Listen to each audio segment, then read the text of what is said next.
Radio Côte d'Ivoire, Abidjan, 88.fm. Le journal des sports, Ange Assoukro.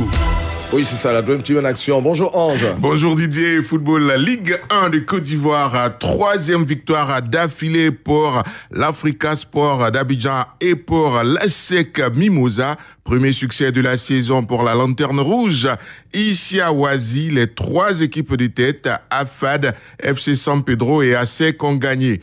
Cannes des moins de 23 ans, les éléphants espoirs tombent les armes à la main contre l'Égypte en finale. Joueurs africains de l'année 2019, Nicolas Pepe et Wilfried Zaha figurent parmi les 30 nommés dévoilés hier par la CAF. Le lauréat sera connu le 7 janvier prochain.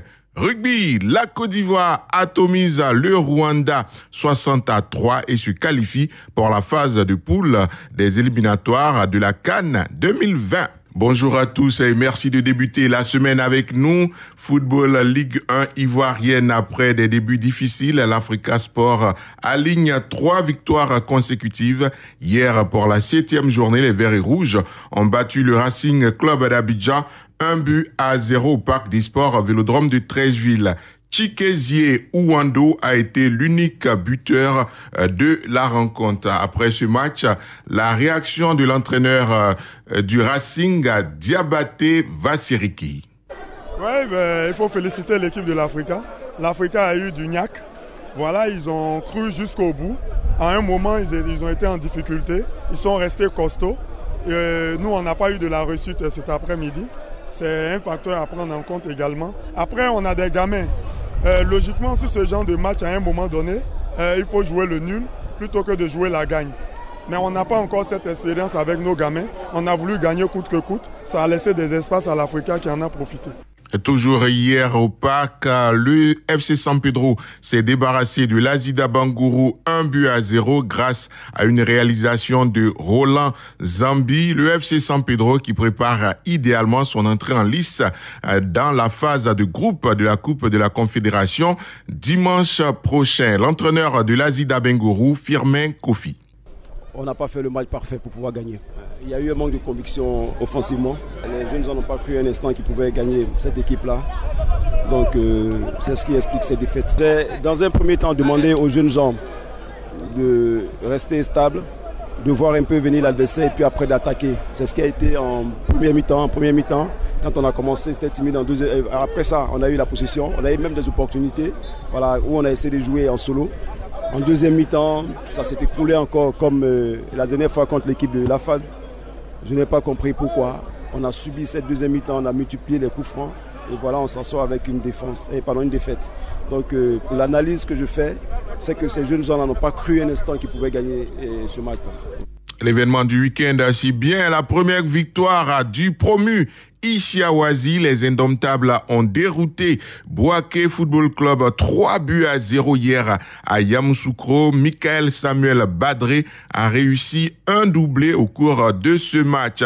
Le leader l'AFAD a défait le WAC 2-1. Sol FC se réveille face à la SOA 1-0. Bassamba Tanda 1-0 et l'ASEC Mimosa a commémoré les 30 ans de présidence de Maître Roger Wenya avec une victoire 1-0 contre le Sporting Club de Gagnoa. Troisième victoire d'affilée pour l'ASEC Mimosa dont on écoute le président délégué Baki Kone.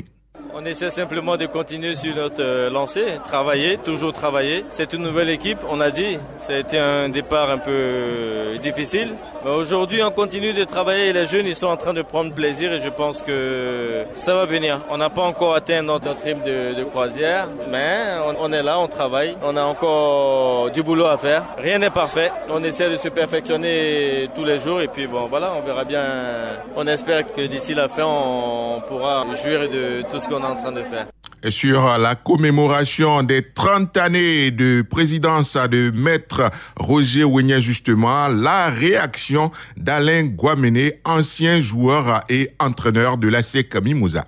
Et il y a certains présidents qui nous ont ici émerveillés sur certains points, mais qui n'ont rien laissé. Donc on peut dire merci à Maître Ognien pour la SEC Mimouza. Les jeunes présidents doivent s'inspirer de ça et construire les clubs d'abord, avant de passer à quoi que ce soit. Construire le patrimoine et après on parle du football. Je suis supporter de la SEC de naissance, donc moi je voulais à tout prix jouer à la SEC. J'ai joué 5 ans à l'Africa Sport, je voulais fortement porter ou jouer un maillot de la SEC. Je l'ai fait. Moi ma carrière elle est terminée quoi, je suis bien. Malik Touré, membre de la commission des jeunes à la CAF. Il a fait beaucoup pour la SEC, mais surtout pour le football en Côte d'Ivoire. La génération dorée était composée à 70% des joueurs de la SEC. Un projet, une vision et un homme qui ont pu réaliser ce projet-là.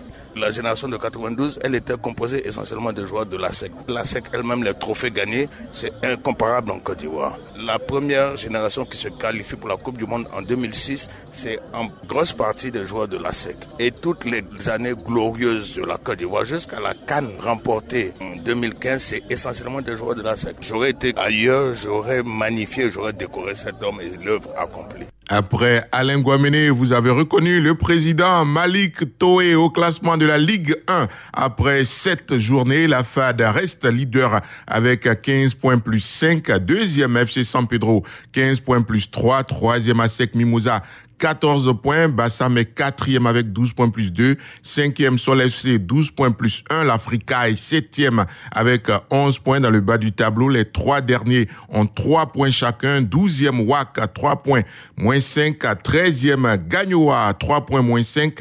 Et 14e Ici-Awazi qui inscrit ses premiers points, 3 points moins 6. Radio Côte d'Ivoire. CAN U23, la Côte d'Ivoire échoue si près du but en finale. Les éléphants espoirs sont tombés 2-1 en prolongation devant le pays organisateur, l'Égypte. Avant la finale, la petite finale a été remportée par l'Afrique du Sud face au Ghana. C'est au tir au but que les moins de 23 ans sud-africains se sont imposés 6 tirs à 5, temps réglementaire 2 buts partout. L'Égypte est donc le grand vainqueur du site, 3e édition de la CAN des U23 après le Gabon en 2011 et le Nigeria en 2015. Les pharaons espoirs, la Côte d'Ivoire et l'Afrique du Sud se qualifient pour les Jeux Olympiques de Tokyo 2020.